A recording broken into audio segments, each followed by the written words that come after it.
How important is innovation to business, industry, and commerce? Actually, within the past few years, there's been a trend and a new executive job title in a lot of big companies. All the companies you see here have appointed a new CIO within the past few years, and the I stands for innovation. That's right, a Chief Innovation Officer.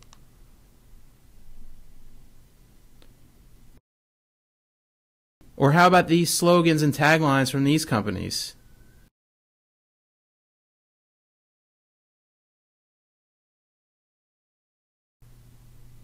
Welcome to episode 2 of the Education for Innovation podcast.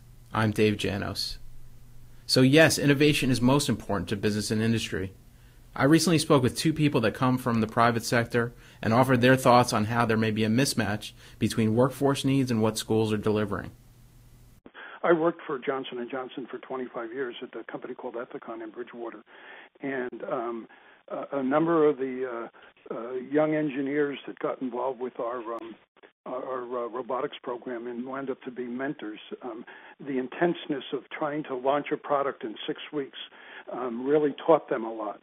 In business, product launches today are an absolutely integrated team of people from research and engineering and marketing and sales, the whole 9 yards.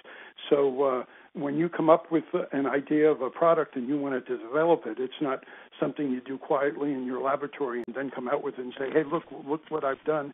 Let's move to sell this.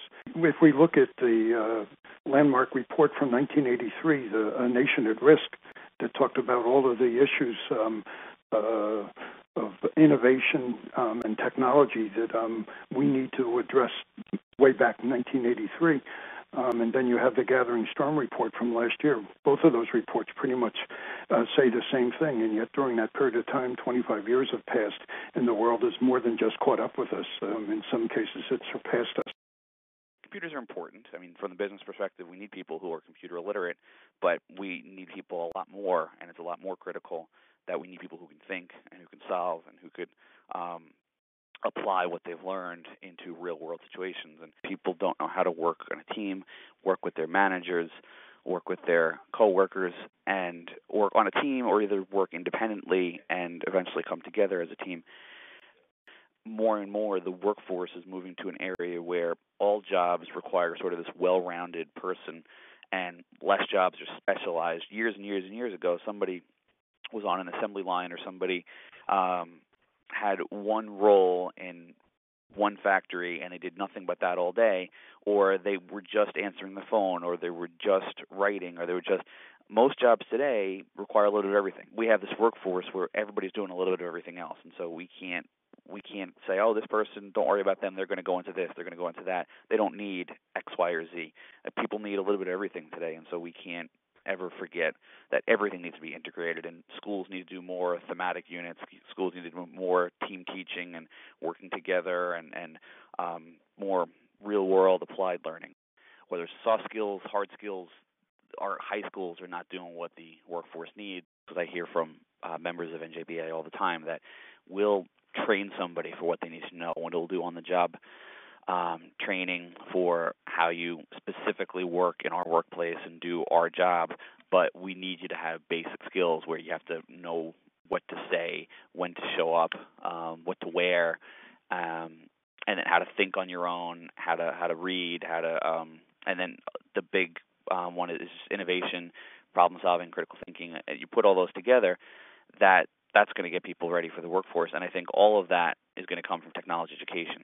Technology education is making people do those sort of the pre-engineering, early level, applying all their science and math and making actually something with that and solving problems with their science and math and then communicating what they've done and then working as a team, because that's the way a lot of the STEM jobs that are out there are happening these days is as part of a team. And so all of the technology education that's going on in our K-12 schools is hopefully going to make a better college student and then going to make that college student more ready to go right into the workforce.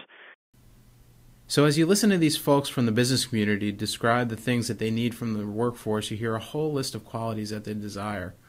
They want well-rounded learners that can solve problems, think critically, communicate with each other effectively, work in teams, work individually as part of a team. The truth is that the qualities business and industry desire really haven't changed over the past 25 years or perhaps longer. You heard Donald Bowers mention a Nation at Risk publication, which came out during the early Reagan presidency, and there have been various others since then. There was the 1990 report from the Secretary's Commission on Achieving Necessary Skills, or SCANS, and probably countless others that describe what people in education are now calling 21st century skills.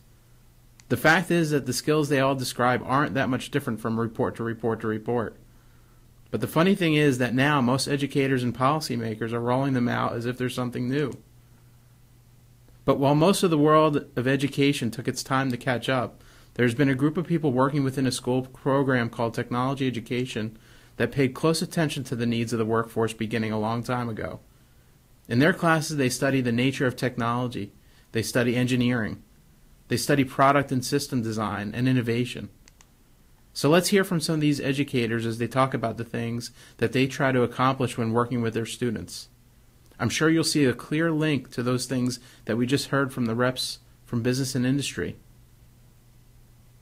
How do we take it and look at not just the education system, but break out of the education system and begin to look at industry and see how industry works? To take a look at other disciplines beside education. How do we educate engineers, medical profession? How do we educate doctors, who in fact are they're constantly changing? Education is not constantly changing. If somebody was to drop you into school 100 years ago, you'd recognize that it was a school in there. There's not going to be a whole lot of jobs out there where somebody says, here, memorize this, and then, apply it later.